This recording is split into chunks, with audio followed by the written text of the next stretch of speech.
If you love America, you're among friends here.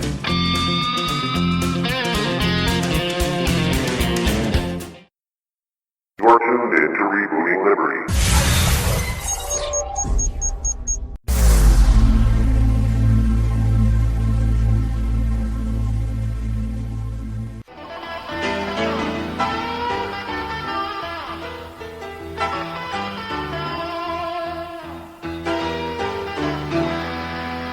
Have you ever wanted to have your own radio show? Rebooting Liberty Radio Network currently has openings for live programs. For a very small fee, we will create a show intro, bumper music, and provide technical production for your hour-long show. Email producer@rebootingliberty.com for details. You can find us at live.rebootingliberty.com.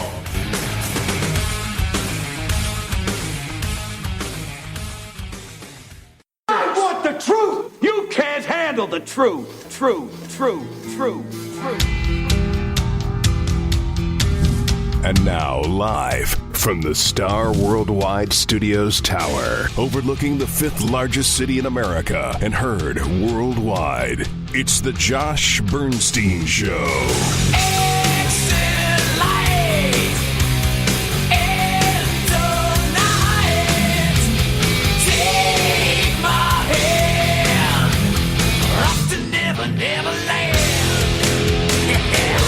Liberal hypocrisy and leftist lunacy exposed and dismantled with intellect and facts.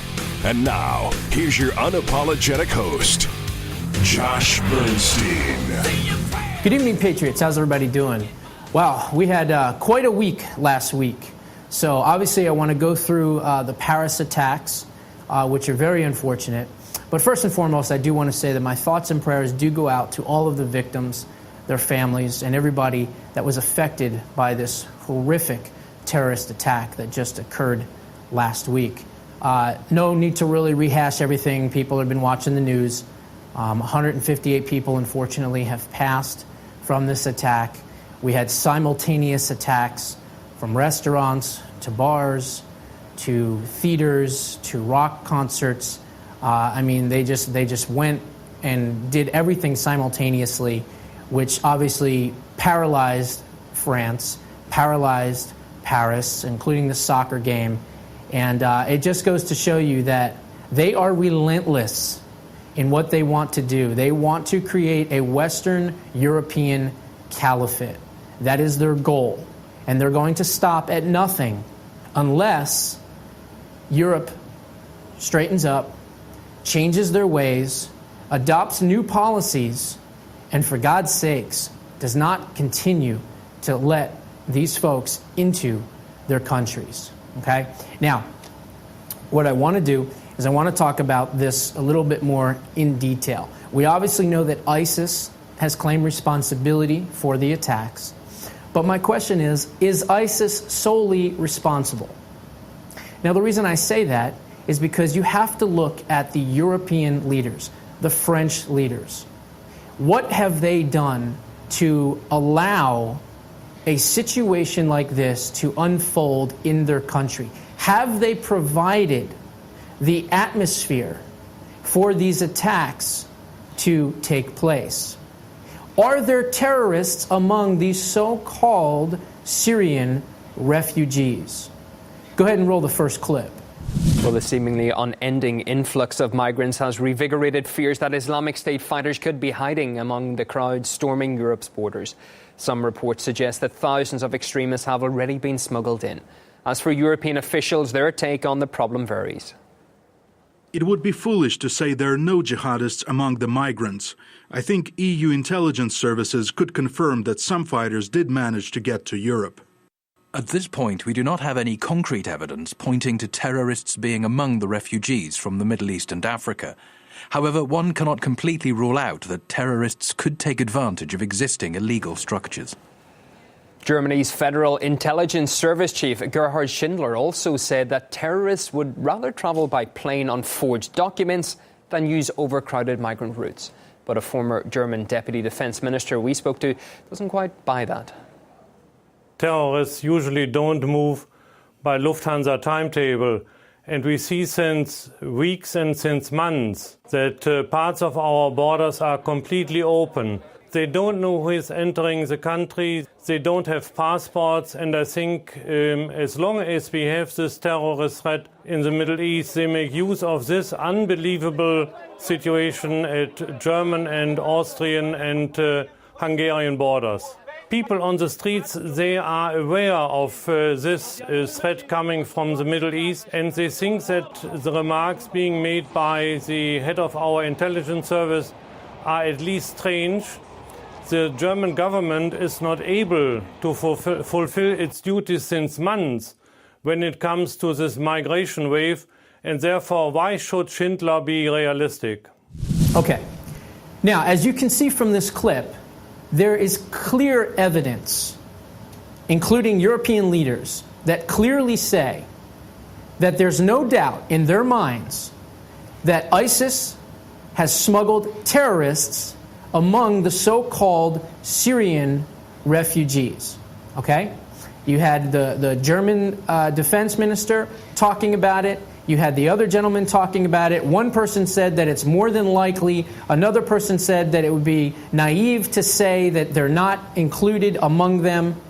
So here we are in a situation where obviously Western Europe is not vetting these people. There's no vetting process available, really. And they're allowing these people into the country. Now, lots of people like to say that they are here and because they are escaping Syria and they are escaping war-torn Iraq and the self-professed caliphate that ISIS has implemented in northern Iraq. And granted, that may be part of it. But there's also been reports that state that at least 75% of these so-called Syrian refugees are not from Syria.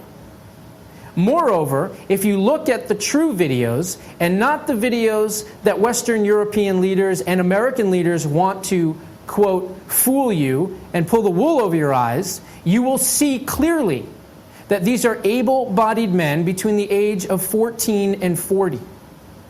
There's barely any pictures of women. There's barely any pictures of children. So is this an all-out invasion? Is this an infiltration as ISIS has admitted such? I believe it is. And I also believe that if Europe's leaders and Americans' leaders and Canadian leaders fall for this Trojan horse, which I believe is what this is, then we will be in a situation where more, not less, more of these terrorist attacks will occur in our homelands. I think it's about time that they set up a safe zone, maybe with the United Nations, maybe with NATO, set up a safe zone and set up refugee camps. Put these folks in these refugee camps, keep them safe, clear out the rat's nest through military force, and when that is done, and when that is over, and it's safe, send them back to their countries. I'm sure there's a large majority of them that would like to go back to their countries. It's what they're used to. It's their surroundings. It's their family. It's their relatives. I'm sure there's a lot of them that would want to go back. Let them go back. But clear out the rat's nest first. Now, Barack Obama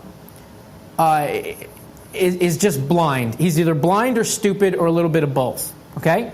Now, he took his opportunity to not really talk about ISIS or really talk about changing the strategy. Instead, lambasting GOP leaders, Republican leaders, and conservatives for sounding the alarm bells. And instead, he's mocking us. And then he goes to the G20 summit and actually says that climate change is the greatest threat that we face. Are snowballs going to fall from the sky and kill us? Is there acid rain that's going to eat our skin when it falls down? Climate change should be 99th on the list, which, by the way, I don't believe is even true. Or is it global warming? Or is it inclement weather? Or is it the Al Gore theory? Who knows what it is this week? But it's certainly not the number one terrorist threat or national security threat facing Western Europe, Canada, and the United States. Now, what do foreign leaders, what does the rest of the world think of Barack Obama's assessment that climate change is our greatest threat? Go ahead and roll the clip. هذه الفزورة وبكرة تبعتوا لنا الحلول بتاعة هذه الفزورة، ولو سمحتوا عايزكم تجاوبوا فزورة ظريفة جدا لطيفة جدا يعني نقدر نشتغل عليها. يوسف لو سمحت الفزورة بعد إذنك نشوفها مع السادة المشاهدين. Climate change will impact every country on the planet. No nation is immune. So I'm here today to say that climate change constitutes a serious threat to global security, an immediate risk to our national security. And make no mistake, it will impact how our military defends our country. والله ايه ده؟ بنت حمد بن جاسم؟ يا فندم انا ما اعرفش حضرتك يا فندم اللي تعرف، انا ما عنديش فكره. وايه اللي حصل لنجلة حمد بن جاسم؟ هو شاه ايران فين يا احمد بيه؟ فين شاه ايران؟ اين؟ مش امريكا اللي باعته؟ وهتبيعك يا تميم. ناخد اللقطه دي ونركنها. مصر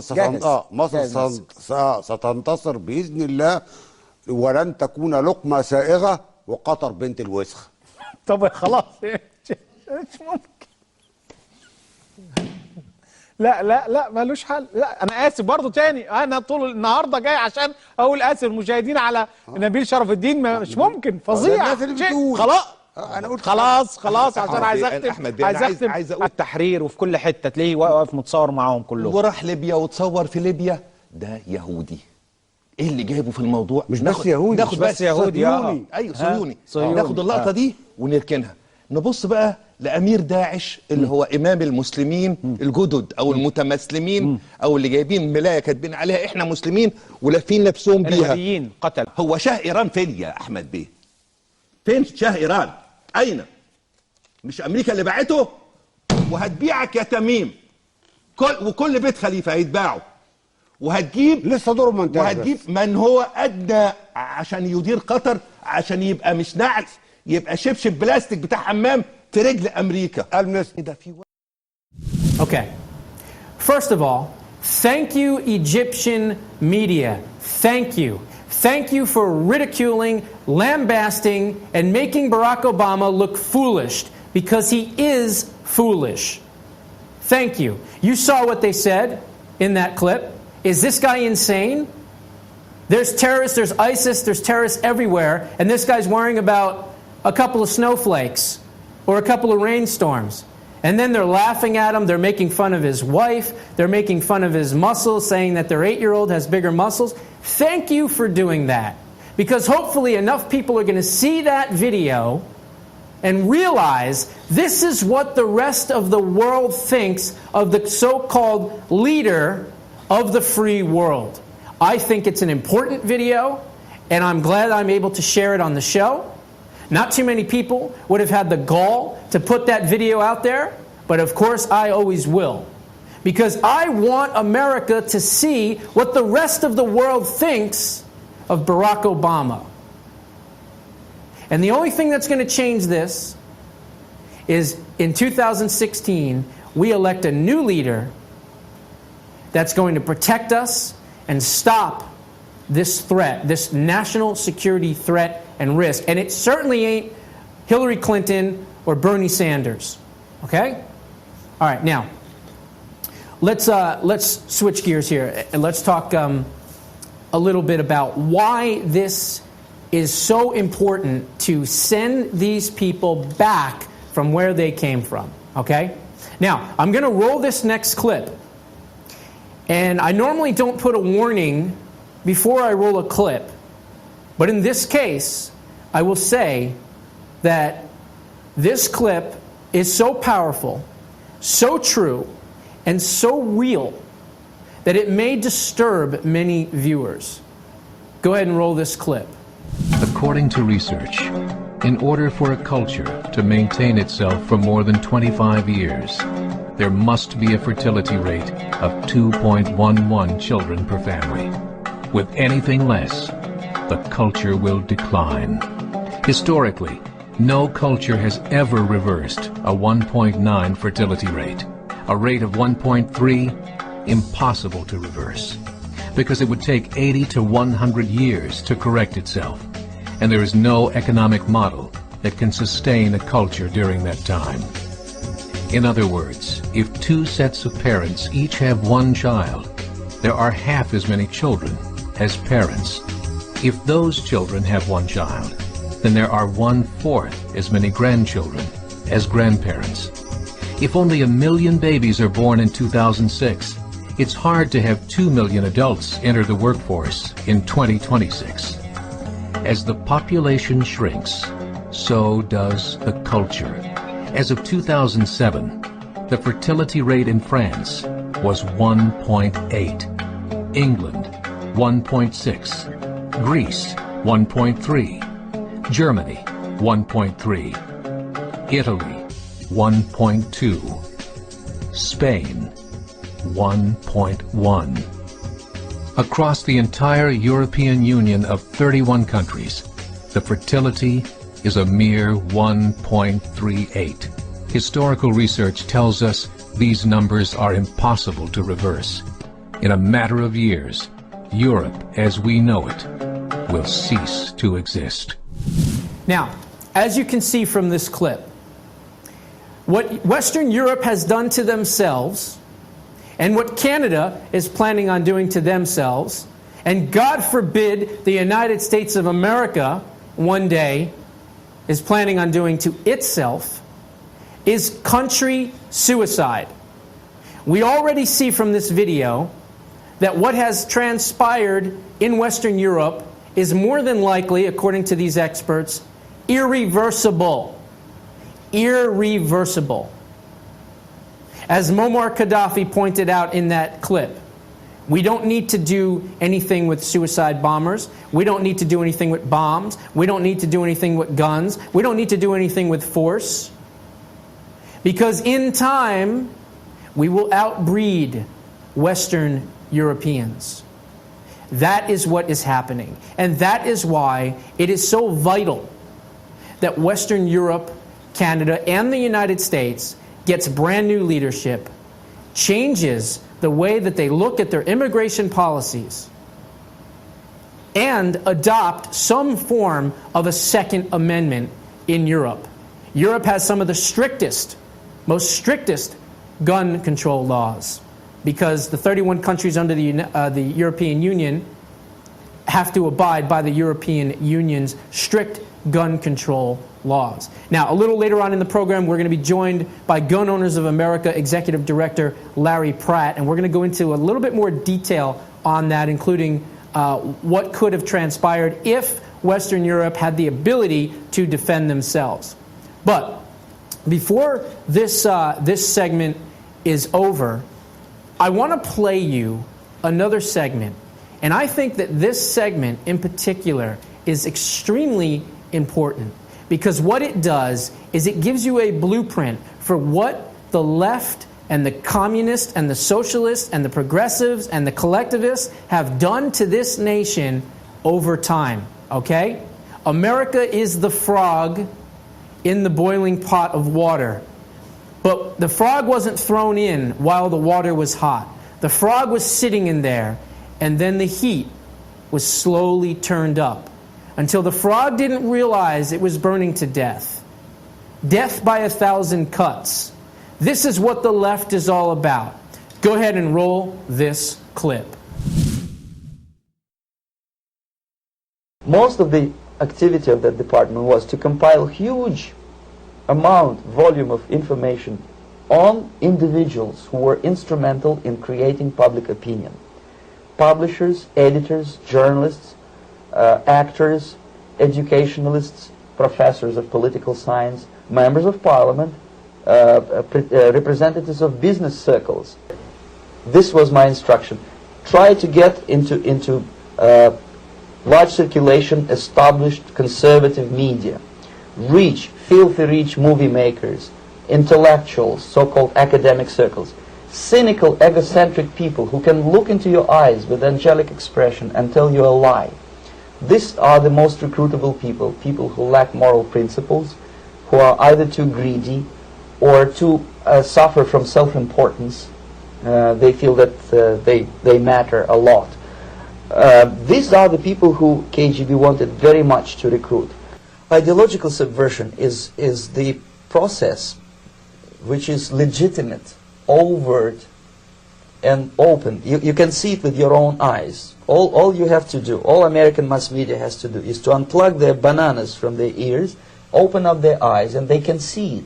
There is no mystery. There is nothing to do with espionage. It's a slow process which we call either ideological subversion or active measures, активные мероприятия in the language of the KGB, or psychological warfare. Marxism-Leninism ideology is being pumped into the soft heads of at least 3 generations of American students without being challenged or counterbalanced by the basic values of Americanism, American patriotism.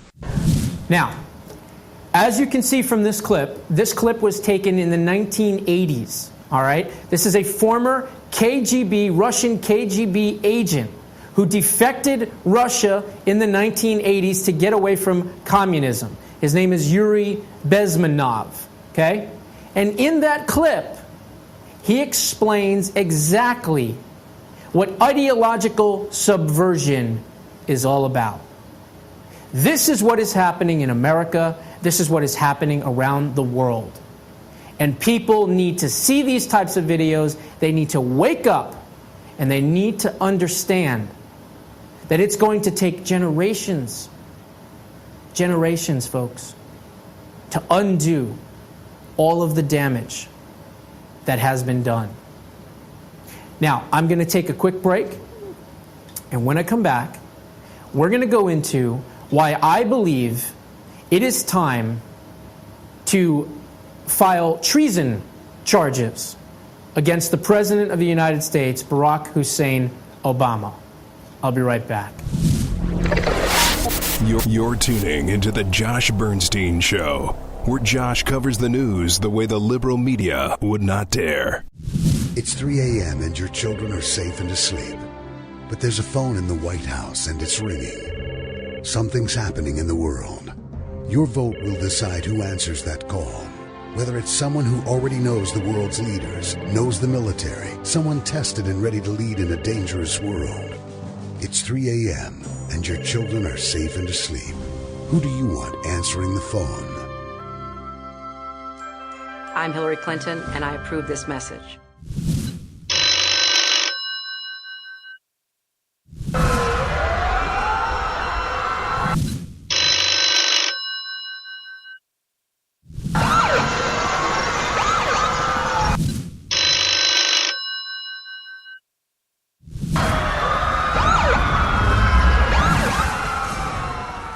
I'm Josh Bernstein, and I approve this message.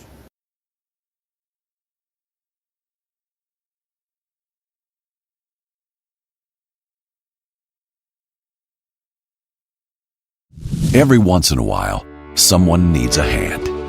To hold, to comfort, to lift. All across America, people are joining hands with AMAC to support our nation's greatest values. Every AMAC member makes a difference, and the more who join, the stronger America will be. Stand with those who stand for freedom. Join AMAC. Better for you, better for America. Hi, Josh Bernstein here. Let me tell you about a fellow conservative and patriot named Arthur Mills. Arthur Mills spent 21 years serving our country. Now medically retired, he's still serving our country, but he's writing books now on how to protect it. Arthur has written 4 books, including the award-winning The Empty Lot Next Door. Unfortunately, due to his medical injuries sustained serving our nation, he must now use speech recognition software in order to write his books. His latest book, Friend or Foe, is an amazing story. Friend or Foe is a fun and entertaining modern-day animal farm that covers economics, environmentalism, and immigration. This story will help open the eyes of your children to the dangers of big government while frightening older readers with its modern-day relevance to many of today's issues. Friend or Foe is available for only $2.99 in both paperback and ebook versions at Amazon or through Arthur's website at www.branchingplotbooks.com. VA benefits only go so far, folks. Please, order Friend or Foe today. You're tuning into The Josh Bernstein Show, where liberalism is a mental disorder. And Josh is the cure. Okay, folks, welcome back to the program. After this segment, we're going to be joined by Gun Owners of America's Larry Pratt. I've interviewed him a few times. He's never been on the television show, so I'm really looking forward to it. He's a great patriot, has done a lot for the Second Amendment. But before we get to Larry, what I said at the end of the last break, I want to talk about why impeachment should basically be off the table at this point, and treason, that's right, treason charges should be filed against Barack Obama. That's right, I am saying that right now. Now, before we get into that, so far, 18 states and counting have said that they will not accept any of these refugees into their states. There's already been a report in Louisiana that one of them escaped, and I believe they finally found where they were and they placed them with a family. But there have already been a couple that have trickled in, a couple of hundred in some different states. Now, for the governors that are out there, you have the power to sign an executive order, as has been done in a couple of states already, Georgia being one of them, Louisiana being one of them. You can sign executive orders stating that you will not accept any of these refugees. And I implore you, for the safety of your state and the safety of the citizens of your state, that you do go ahead and do that. But more importantly, the people of America, contact Congress. Tell them absolutely no. For national security reasons, you do not want these people put into your country. You can go to www.contactingthecongress.org, contactingthecongress.org website. That'll give you a list of all of your representatives in every state.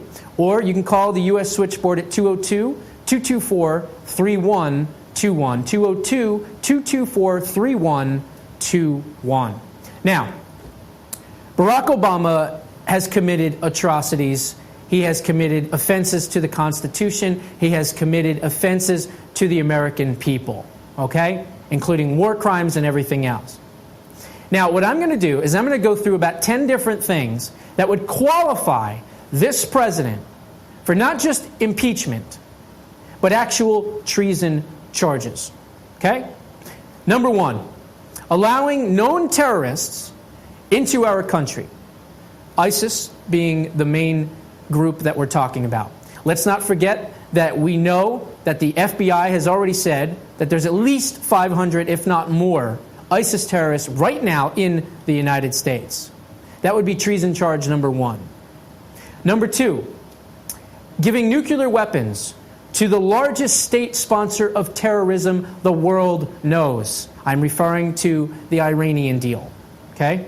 Number three, passing DAPA and DACA, both illegal programs through executive orders. I'm referring to executive amnesty against Congress's will, against the Constitution, as Barack Obama does not have the authority in the Constitution to deal with naturalization of American citizens.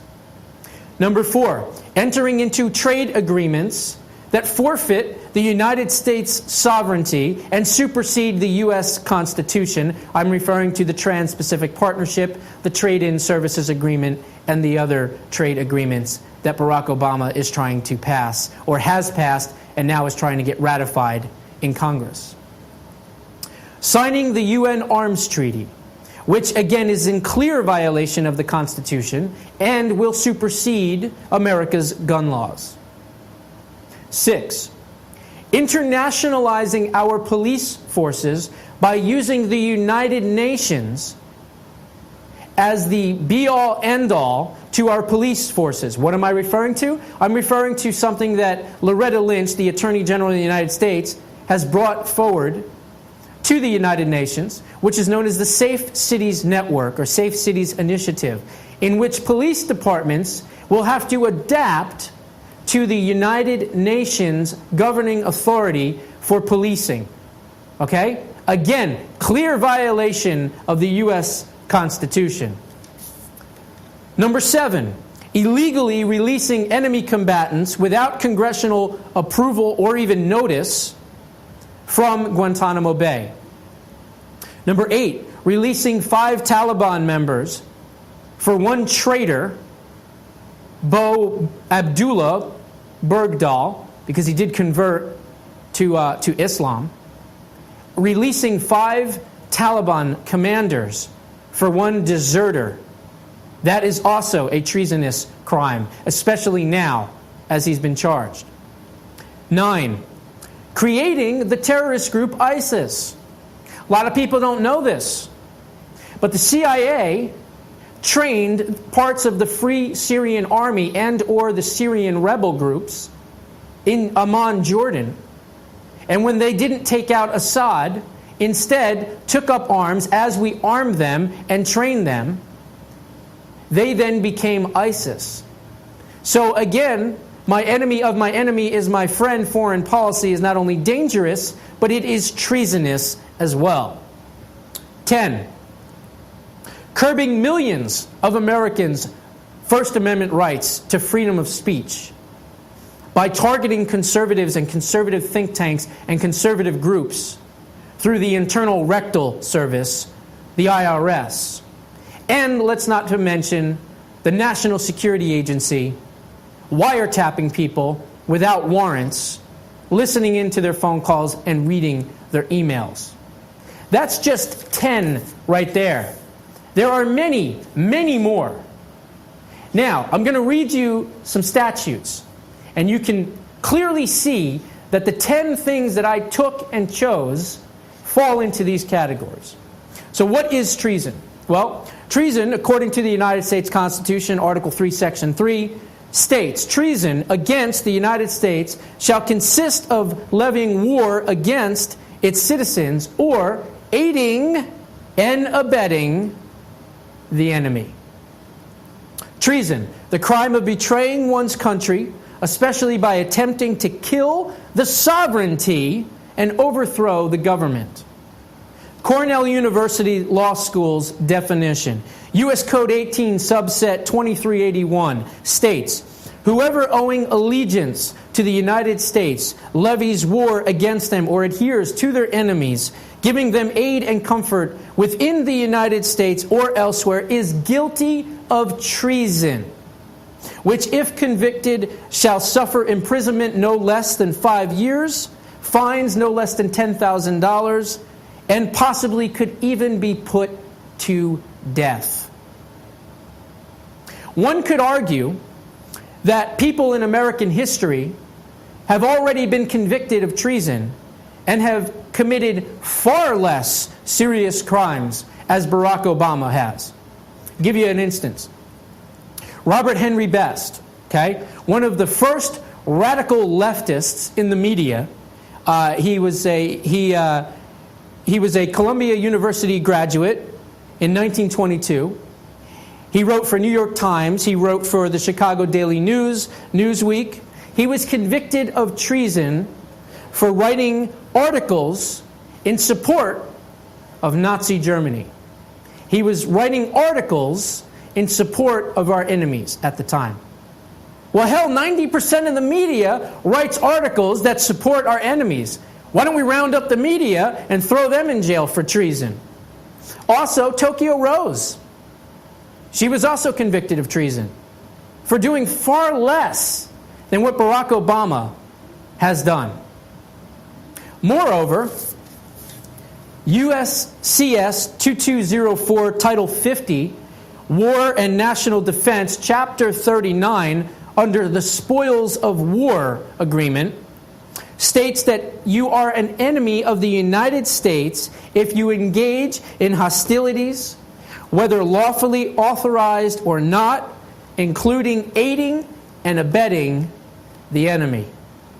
It is time for Barack Obama to be sent up on treason charges. And let the chips fall where they may. Because what he has done to America, yes, it is an impeachable offense. There's no question about it. We also know that Congress doesn't have the testicular fortitude to do that. And again, they're not going to have the testicular fortitude to bring treason charges either. But I'm one of the people in the media that is calling for it, because I believe that it is about time that this president is removed as a national security threat to this nation. I'll be right back with Larry Pratt. Do not go away. You're tuning into the Josh Bernstein Show, where Josh covers the news the way the liberal media would not dare. It's 3 a.m. and your children are safe and asleep. But there's a phone in the White House and it's ringing. Something's happening in the world. Your vote will decide who answers that call. Whether it's someone who already knows the world's leaders, knows the military, someone tested and ready to lead in a dangerous world. It's 3 a.m.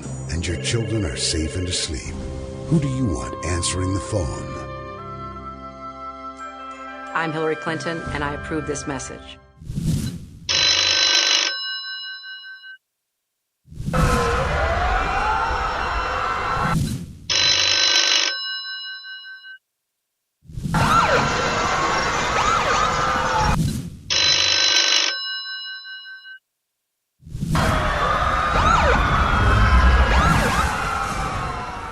I'm Josh Bernstein, and I approve this message.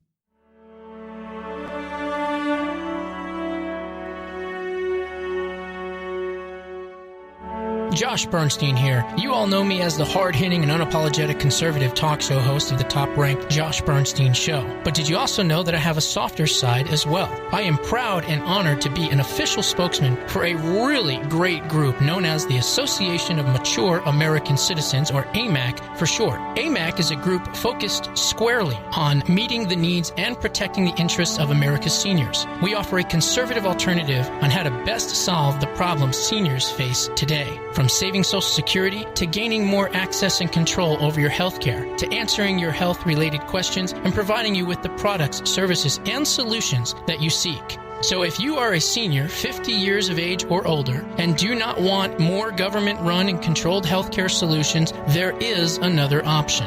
AMAC is better for America, and AMAC's got your back. AMAC.US. AMAC.US.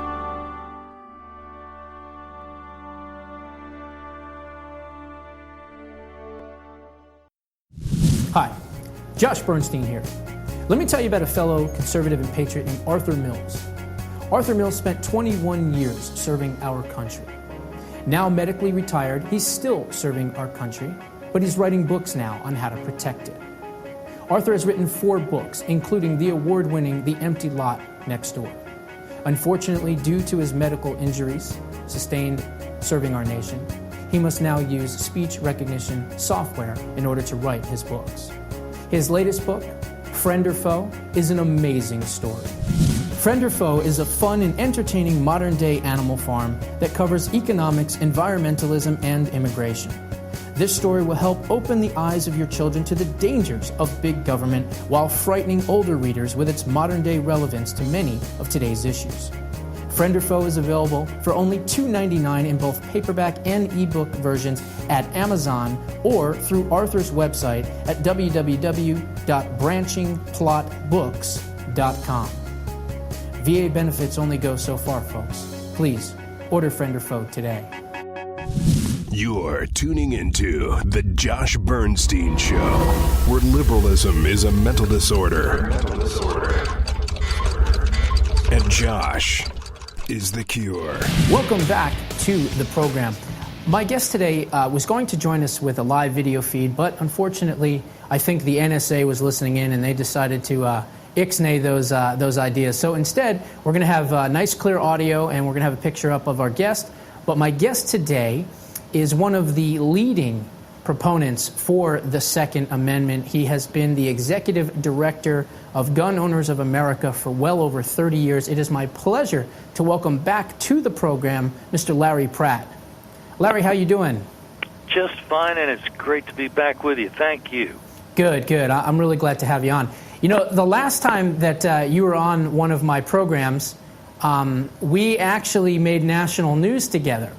And what happened is the far-left radical liberals at rightwingwatch.org and also the Southern Poverty Law Center heard the interview that we did in which we were discussing Jan Morgan's decision to ban Muslims from her gun range establishment. Hooray for Jan Morgan. Exactly. And on that program, you actually said that you would like to give her an award.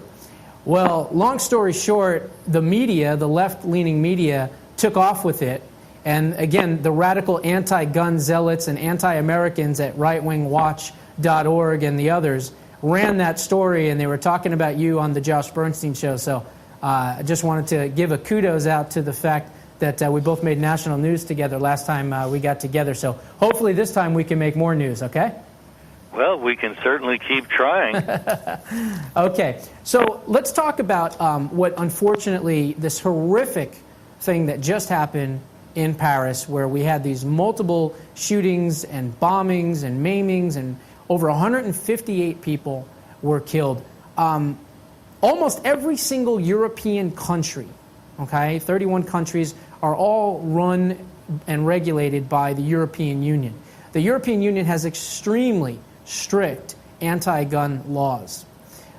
Do you think that we're ever going to see a situation in which Europe, because of the influx of these so-called Syrian refugees and the amount of terrorism that is on the rise throughout the region, do you think that we're going to see them ever change their ways and maybe adopt something similar to a United States Second Amendment? We can only hope, but not only does their political leadership, the elite class, continue to be quite happy to have the people disarmed because they themselves are protected by armed security, but they insist on bringing in more and more Muslims, and they have no way to vet them. They have no way to know which ones take the Quran literally, which says go kill infidels, and which ones maybe not even have ever read the Quran, which would make them a lot less of a security risk. And so they're bringing in their own destroyers. It would seem to me that this is very close to saying Europe is dead.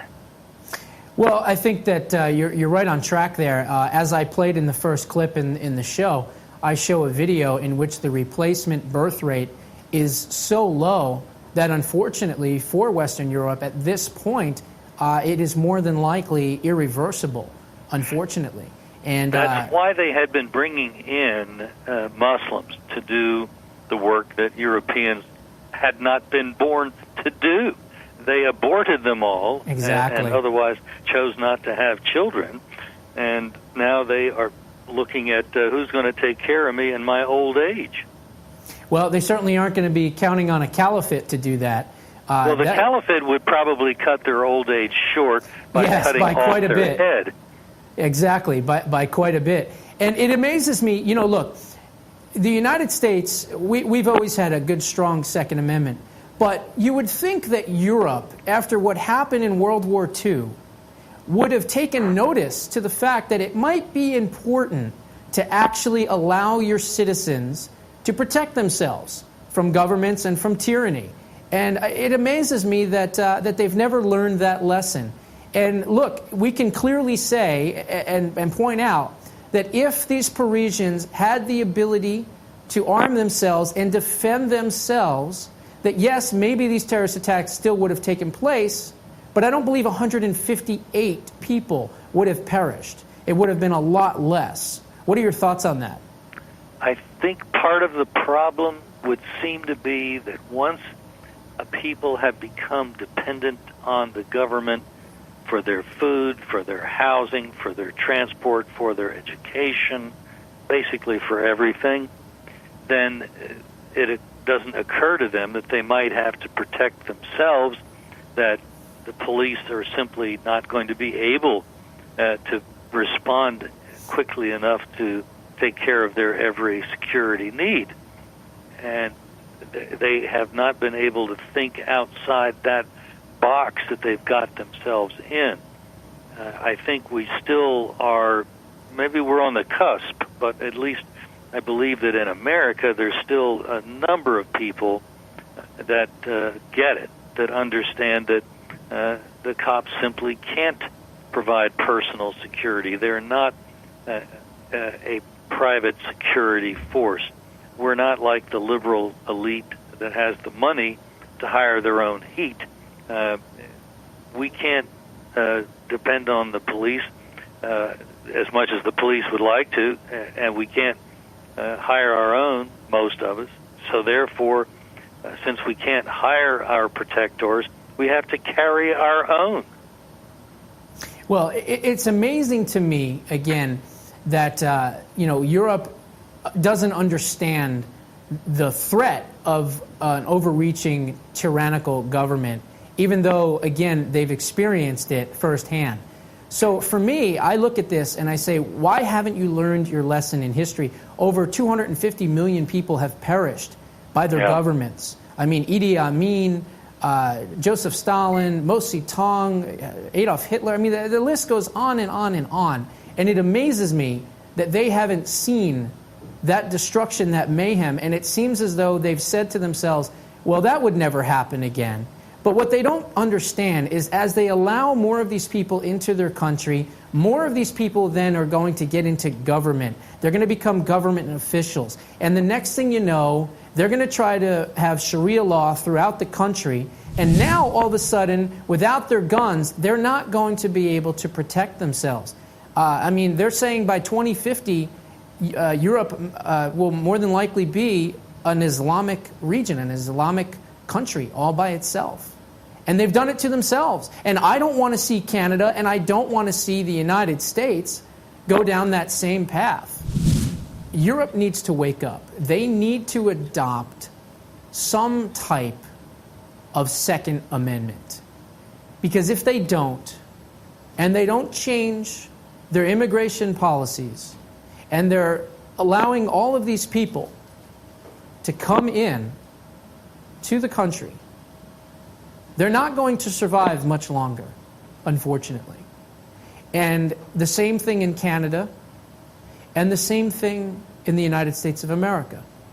Now, granted, in the United States of America, thank God, we have a very strong and robust Second Amendment. Now, the reason that our government deals with us with reason rather than force is because we have a strong and robust Second Amendment.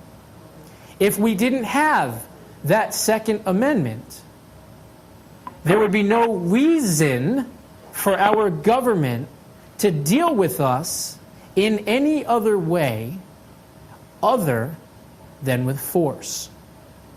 That is why the Second Amendment is the most important amendment. I don't care about the First, I don't care about the Fourth, I don't care about any of the others. Without the Second, none of the other amendments matter.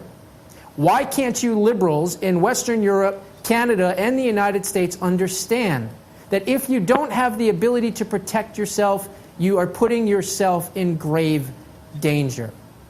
Now, Larry, I want to talk about something else. Let's switch gears here a little bit. You there?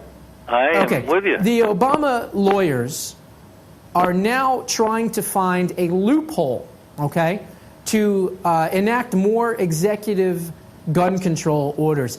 Tell us a little bit about their latest antics and what is happening and what we can do to stop it. Well, the president has, as you say, been looking for ways that he can hammer the Second Amendment. He has said on more than one occasion that he wants to dedicate his last year in office, my words, to messing over the Second Amendment. That's simply a faithful paraphrase. He really is hostile to an armed citizenry, and he's doing what he can to bring that to an end. he operated earlier a thing called Operation Choke Point, designed to use financial instruments of the federal government to stick it to gun stores and hopefully put them out of business. That failed. So now he's talking about having an expansion of the instant background check, which was a bad idea to begin with, to make it a universal background check, which would mean the government would have the names in fairly short order of everybody who owns a gun, something which we really don't want the government to have. Exactly. And that's what our dear leader is full bore trying to do. Well, again, if you don't have to be a right-wing extremist or a conservative nut job or anything like that. All you have to do is crack open a history book, and you can see clearly that first is registration, second is confiscation, and third is extermination. And all you have to do is look at history, and you will see well over 300 million people that believed in gun control are now no longer here to protect themselves. And they were killed by their governments.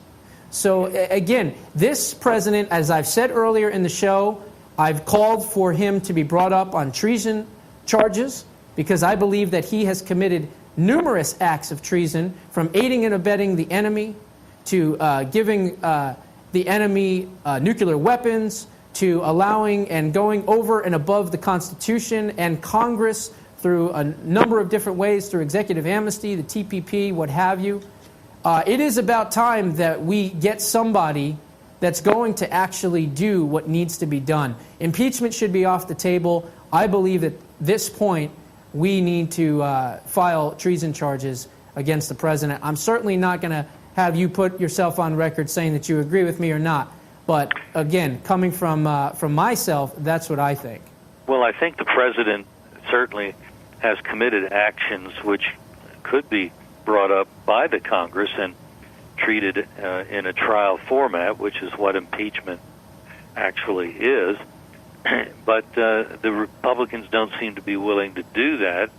They could, maybe it would be less politically volatile a proposal, cut his money off for some of these terrible things that he's doing that are illegal, that are unconstitutional. And so far we haven't even been able to see them do something as relatively politically doable as cutting the money off. Oh, well, the president would shut the government down. Good. Well, you know what? If he were to do that, let's all have an early bad. Christmas break. Yeah, right. That's his bad. Right. Let him explain to the American people why he doesn't want veterans being taken care of and why he doesn't want Social Security checks going out and whatever else might be the consequence. And by the way, none of those things would need to happen in such a standoff. It would be the call of the president as to which areas of government to reduce, and if those were the areas he chose, it would be his call. Right.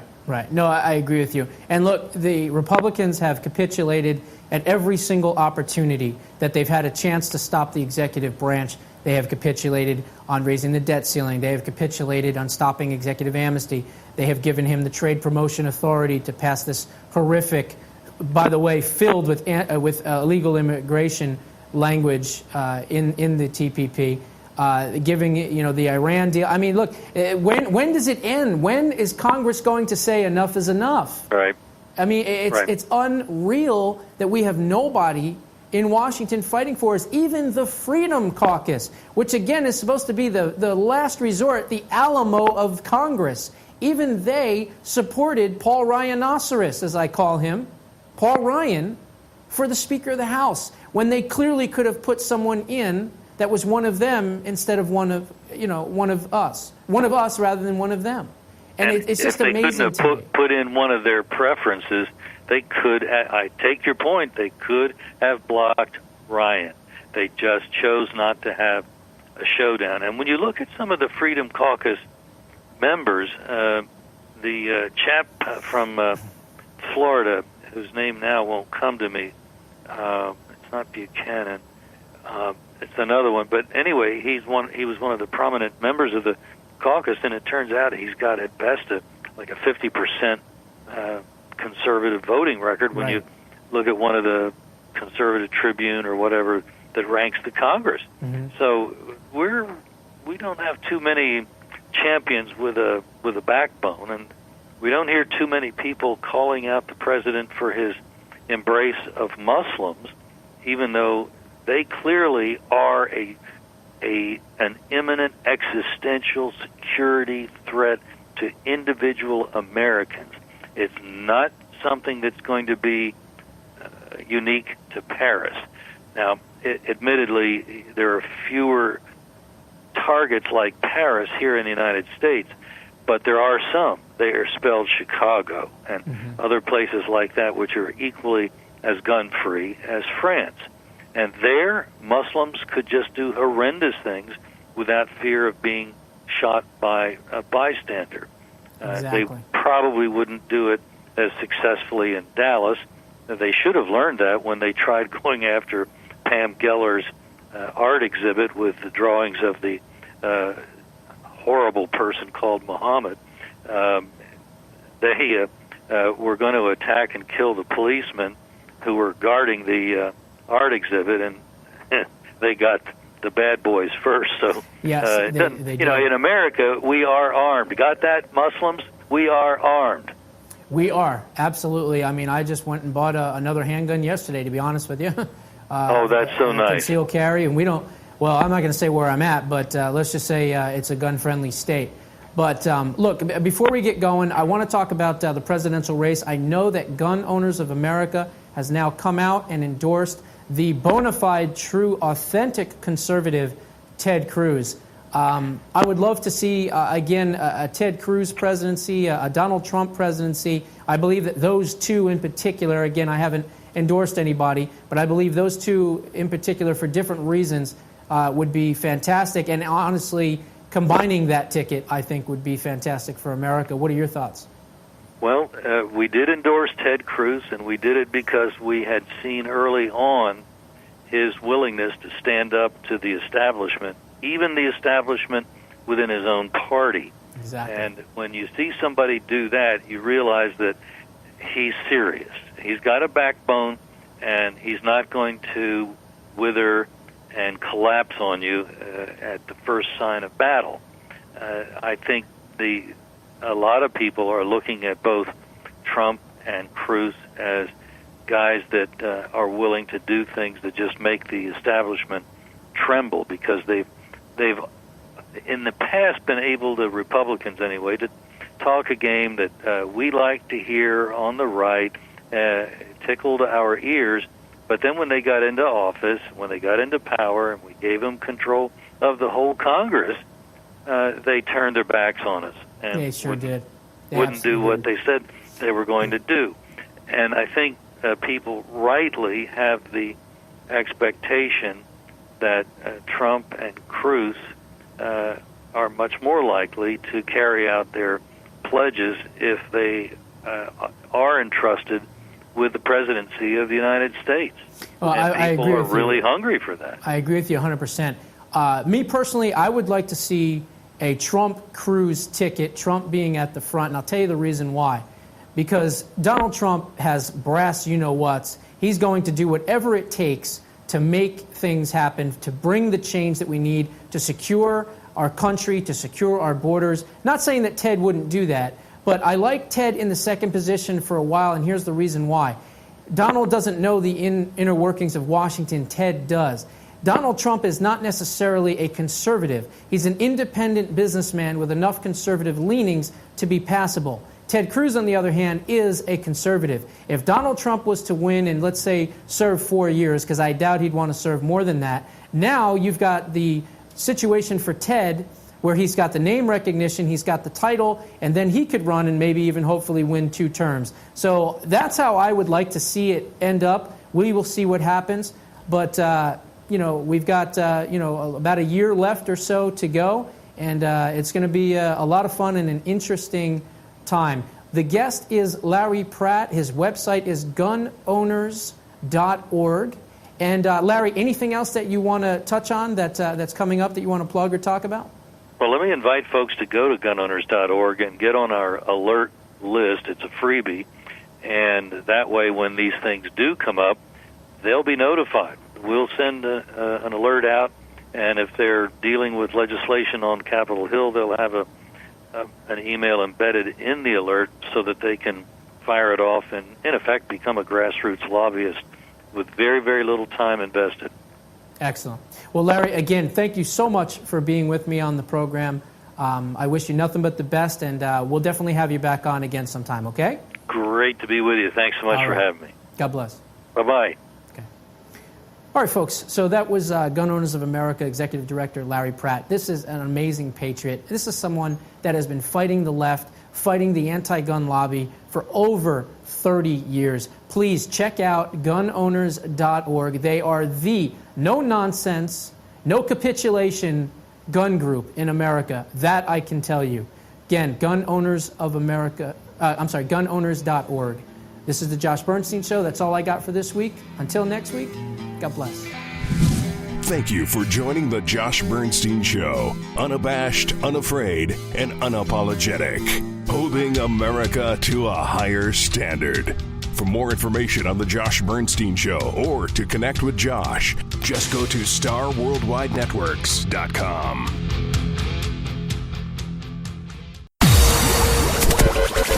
You're listening to Rebooting Liberty Radio Network. Compelling and entertaining talk. Don't touch that dial.